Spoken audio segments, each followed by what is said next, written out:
ॐ नमश्चण्डिकायै। ॐ महालक्ष्म्यै च विद्महे सर्वशक्त्यै च धीमहि तन्नो देवी प्रचोदयात्।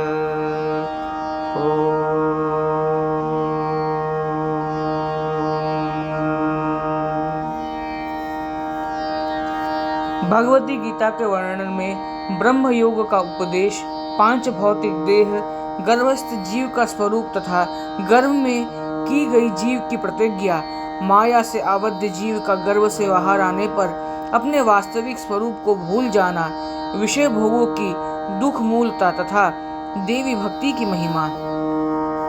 हिमालय बोले, शिवे, यह पंचभूतात्मक देह ही दुख का कारण है, क्योंकि उससे विलग जीव दुखों से प्रभावित नहीं होता है। माता परमेश्वरी, जिस देह को प्राप्त कर यह जीव पुण्य कार्य करके स्वर्ग प्राप्त करता है, वह यह देह किस प्रकार उत्पन्न होता है और यह जीव पुण्य के क्षीण होने पर पुनः पृथ्वी पर किस प्रकार उत्पन्न होता है, यदि आप मुझ पर कृपा रखती हैं तो इन बातों को शीघ्र ही विस्तार पूर्वक मुझसे बताइए। श्री पार्वती देवी जी बोली, पृथ्वी, जल, अग्नि, वायु और आकाश, इन्हीं पंच महाभूतों से यह देह निर्मित होता है, इसलिए ये पांच भौतिक कहा जाता है। इन पांचों में पृथ्वी तत्व तो प्रधान है और शेष चार की उसके साथ सहभागिता मात्र है। गिरिराज, वह पांच भौतिक देह भी चार प्रकार का कहा गया है, जिसे मुझसे समझ लीजिए। अंडज, स्वेदज, उद्भिज और जरायुज, ये उसके भेद हैं। महाराज, उनमें पक्षी, सर्प आदि अंडज है, मशक अर्थात मच्छर आदि स्वेदज है, वृक्ष, झाड़ी आदि सुषुप्त चैतन्य वाले उद्भिज हैं और मनुष्य, पशु आदि जरायुज हैं। शुक्र, रज आदि से निर्मित देह को जरायुज समझना चाहिए। पुनः उस जरायुज को भी पुरुष, स्त्री तथा नपुंसक भेद से तीन प्रकार का जानना चाहिए। पर्वतराज, शुक्र की अधिकता से पुरुष, रज की अधिकता से स्त्री तथा उन दोनों की समानता से नपुंसक उत्पन्न होते हैं। अपने कर्मों के वशीभूत जीव ओस कणों से संयुक्त होकर पृथ्वी तल पर गिरने पर धान्य के बीच पहुंचता है, वहां रहकर चिरकाल तक कर्म भोग करता है। पुनः जीवों के द्वारा उसका भोग किया जाता है। तदनंतर पुरुष के देह में गुहेंद्रिय में प्रवेश होकर वह वीर्य रूप हो जाता है। उसी कारण से वह जीव भी वीर्य में सन्निविष्ट हो जाता है। महामते, तत्पश्चात ऋतुकाल में स्त्री के साथ पुरुष का संयोग होने पर वीर्य के साथ साथ वह जीव भी माता के गर्भ में पहुंच जाता है। राजन, रजोधर्म के चौथे दिन स्त्री ऋतु स्नान करके शुद्ध हो जाती है। उस दिन से लेकर 16वें दिन तक ऋतुकाल कहा गया है। पर्वत श्रेष्ठ, विषम दिन में समागम करने से स्त्री और सम दिन में समागम करने से पुरुष की उत्पत्ति होती है।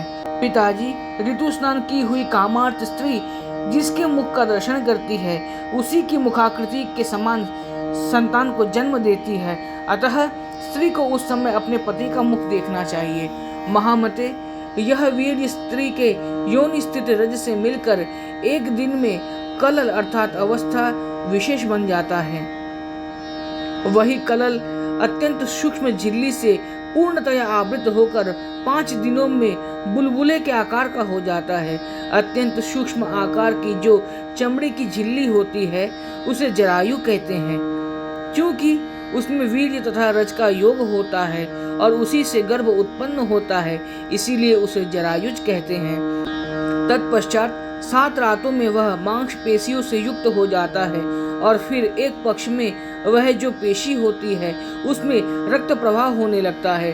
तत्पश्चात 25 रातों में देह के अवयव अंकुरित होने लगते हैं। महामते, 1 महीने में क्रमशः स्कंध अर्थात कंधा, गर्दन, सिर, पीठ और पेट, ये 5 प्रकार के अंग निर्मित हो जाते हैं। दूसरे महीने में हाथ और पैर हो जाते हैं तथा तीसरे महीने में अंगों की सभी संधियां उत्पन्न हो जाती है। पुनः चौथे महीने में सभी अंगुलियां बन जाती है और उसी महीने में उसके भीतर जीव की अभिव्यक्ति हो जाती है। तब माता के उदर में स्थित गर्भ चलने भी लगता है। 5वें महीने में नेत्र, कान और नाक का निर्माण होता है एवं उसी महीने में मुख, कमर, गुदा, शीश्न, लिंग आदि गुह्य अंग भी और कानों के भी छिद्र उत्पन्न हो जाते हैं। 5वें महीने में नेत्र, कान और नाक का निर्माण होता है एवं उसी महीने में मुख, कमर, गुदा, शीश्न, लिंग आदि गुह्य अंग और कानों में दोनों छिद्र भी उत्पन्न हो जाते हैं। उसी तरह 6ठे महीने में मनुष्य की नाभि बन जाती है और 7वें महीने में केश, रोम आदि उग आते हैं। 8वें महीने में गर्भ में सभी अवयव स्पष्ट रूप से अलग अलग बन जाते हैं। इस प्रकार पिताजी जन्म के पश्चात उगने वाले दाढ़ी, मूछ और दांत आदि को छोड़कर सभी अंग क्रमशः से निर्मित हो जाते हैं। 9वें महीने में जीव में पूर्ण रूप से चेतना शक्ति आ जाती है। वह उदर में स्थित होकर माता के द्वारा ग्रहण किए गए भोजन के अनुसार बुद्धि को प्राप्त होता रहता है।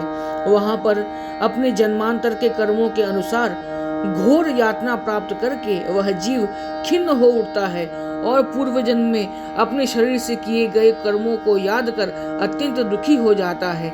माता के गर्भ में इस प्रकार कष्ट प्राप्त करके वह जीव बार बार पृथ्वी पर जन्म लेता रहता है।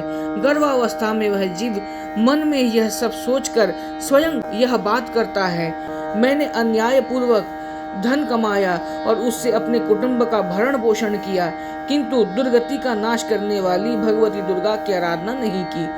अब यदि गर्भ के दुख से मुझे छुटकारा मिल जाए तो मैं पुनः महेश्वरी दुर्गा को छोड़कर विषयों का सेवन नहीं करूंगा और सर्वदा समाहित चित होकर भक्ति पूर्वक उन्हीं की पूजा करूंगा। पुत्र, स्त्री आदि के मोह के वशीभूत होकर तथा सांसारिकता में अपने मन को आसक्त करके मैंने व्यर्थ में ही अनेक बार अपना अहित कर डाला।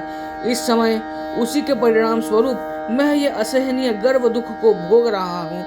अब मैं पुनः सांसारिक विषयों का सेवन नहीं करूंगा। इस प्रकार अपने कर्मानुसार अनेक प्रकार के दुखों का अनुभव करके वह जीव अपने अंगों में मेदा तथा रक्त से लिपटे हुए और झिल्ली से आवृत होकर प्रसव वायु के वशीभूत योनि के अस्थि यंत्र से पिसा जाता हुआ सा उसी प्रकार योनि मार्ग से बाहर निकलता है, जैसे पातकी जीव नरक से निकलता है। तदनंतर वह जीव मेरी माया से मोहित होकर उन दुखों को भूल जाता है और कुछ भी न कर सकने की स्थिति को प्राप्त होकर मांस पिंड की भांति स्थित रहता है। जब तक कफ आदि से उसकी सुषुम्ना नाड़ी अवरुद्ध रहती है तब तक वह स्पष्ट वाणी बोलने में तथा चल फिर सकने में समर्थ नहीं होता और देव योग से जब वह कुत्ते, बिल्ली आदि दाढ़ युक्त जंतुओं से पीड़ित होता है तब स्वजनों द्वारा उसकी सम्यक रक्षा की जाती है। बाद में वह स्वेच्छया कुछ बोलने लगता है और दूर दूर तक चलने भी लगता है। पिताजी इसके बाद कुछ काल बीतने पर यौवन के उन्माद में आकर वह काम, क्रोध आदि से युक्त होकर पाप तथा पुण्य कर्म करने लगता है। जिस देह के भोग के लिए जीव सारे कर्म करता है वह देह जीवात्मा से भिन्न है, क्योंकि जीवात्मा का भोग से क्या संबंध। प्रतिक्षण आयु का क्षरण हो रहा है और वह हिलते हुए पत्ते पर स्थित जलकर्ण की भांति क्षण भंगुर है। महाराज, विषय वासना संबंधी सभी सुख स्वप्न के समान है, फिर भी जीव के अभिमान में कोई कमी नहीं होती है। मेरी माया से मोहित हुआ वह जीव यह सब नहीं देख पाता। वह भोगों को शाश्वत समझकर केवल उन्हीं को देखता है और भूधर आयु के पूरा हो जाने पर काल जीव को अकस्मात उसी भांति ग्रस लेता है जैसे सर्प अपने पास आए हुए मेंढक को क्षण भर में ग्रस लेता है। महान कष्ट की बात है कि यह जन्म भी व्यर्थ बीत गया और इसी प्रकार दूसरा जन्म भी व्यर्थ ही चला जाता है। विषय भोगों का सेवन करने वाले का उद्धार होता ही नहीं। अतः आत्म तत्व का विचार करके वासनात्मक सुख का परित्याग कर शाश्वत ऐश्वर्य की प्राप्ति की कामना करते हुए मेरी उपासना में तत्पर रहना चाहिए, तभी ब्रह्म से स्थिर संबंध बनता है। अपनी आत्मा को देह आदि से पृथक निश्चित करके मिथ्या ज्ञान जनित देह आदि की ममता का त्याग कर देना चाहिए। पिताजी, यदि आप सांसारिक दुखों से छुटकारा चाहते हैं तो एकाग्रचित होकर भक्ति पूर्वक मुझ ब्रह्म रूपिणी भगवती की आराधना कीजिए। ओम नमः चंडिकाय।